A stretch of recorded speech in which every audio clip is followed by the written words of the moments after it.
had shown up. The Judge Richards gets both sides of the story from the probation officer and then the defendant. As I said, the assistant probation officer had to speak on behalf at the beginning, but eventually the actual probation officer shows up. Yes. Okay. I think that was right. Oh yeah. So she was very emotional, like very, very emotional for the time that she was explaining what was going on with her son. She talked for probably about 5 minutes about it, and everyone in the courtroom was just really engaged with that. She seemed very sincere about about basically just ghosting her probation officer, and she was very sorry about that and kept apologizing. And I could just feel that she was very, very hurt and that she was very apologetic. So that was eye-opening. For my observations and reactions for both of the hearings.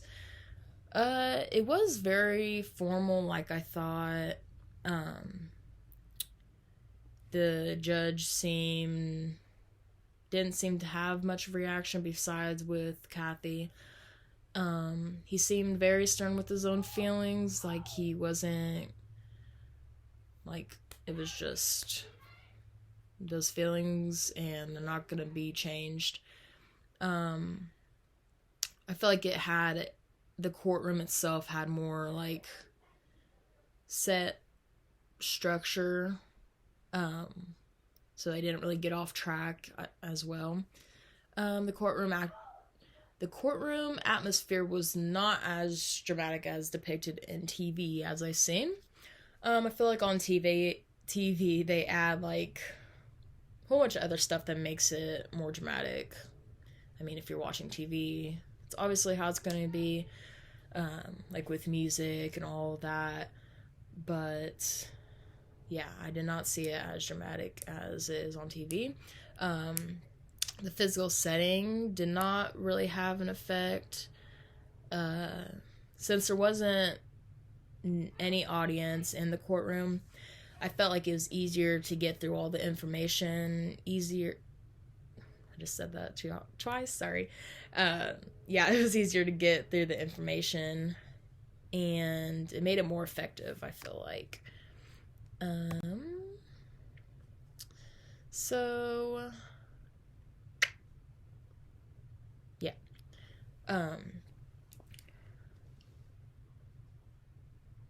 And I meant to mention that in the second hearing, the prosecutor was there as well.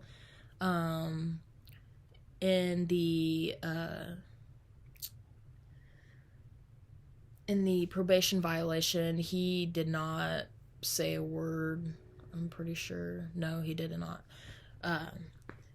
But to tie all of this into course material, there wasn't many people in the courtroom, so I wasn't able to get the experience of but seeing a jury.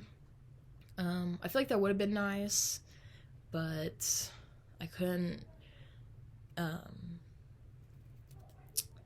really find any online whenever I had time that was like a trial or anything, and I couldn't go in person, unfortunately. But sorry.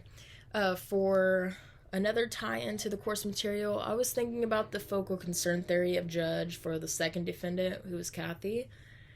I feel that because she was a woman and she was the primary caregiver of her son, I feel like that thought was like going through the judge's mind, and that's what made him more sincere towards her.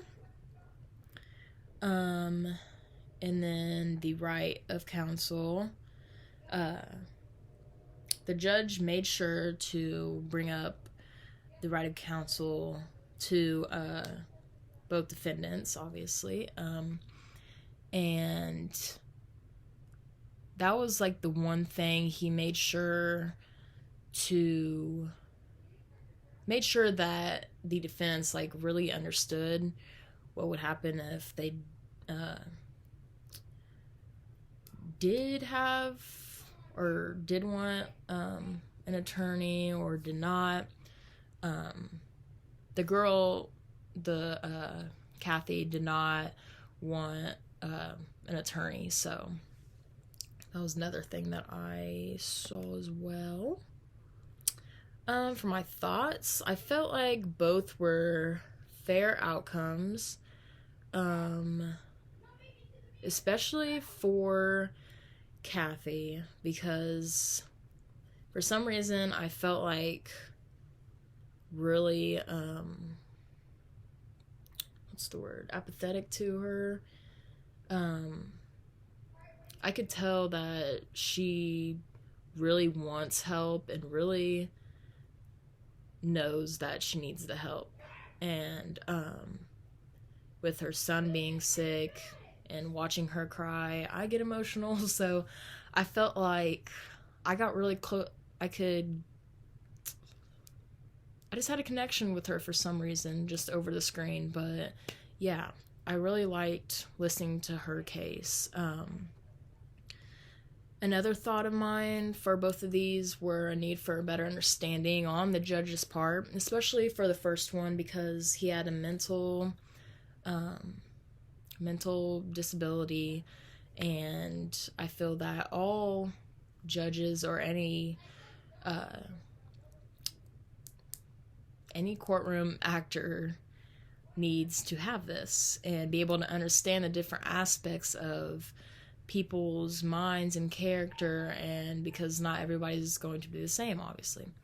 And yeah, another thought concerning Kathy as well was the judge giving Kathy another chance. So they actually released Kathy from the jail that she was being held in if she was going to go to the mental health clinic and get in there, even if like she was on a wait list. They were going to try to, the court or the judge was saying that they would try to get her in as soon as possible so she could do that, but she needed to stay in contact with her probation officer, if anything, because if she doesn't stay in contact with him, then that's when it just all goes downhill, and they're the ones there to help. And it seemed like she really understood that, so I'm really glad that they gave her another chance, and I hope that she doesn't mess up that chance, because I feel like she does deserve it. So, but yeah, those were my observations. Let me make sure I was it. Yes. Okay. Thank you, and I appreciate your time listening to this, and I hope you have a wonderful day. Bye.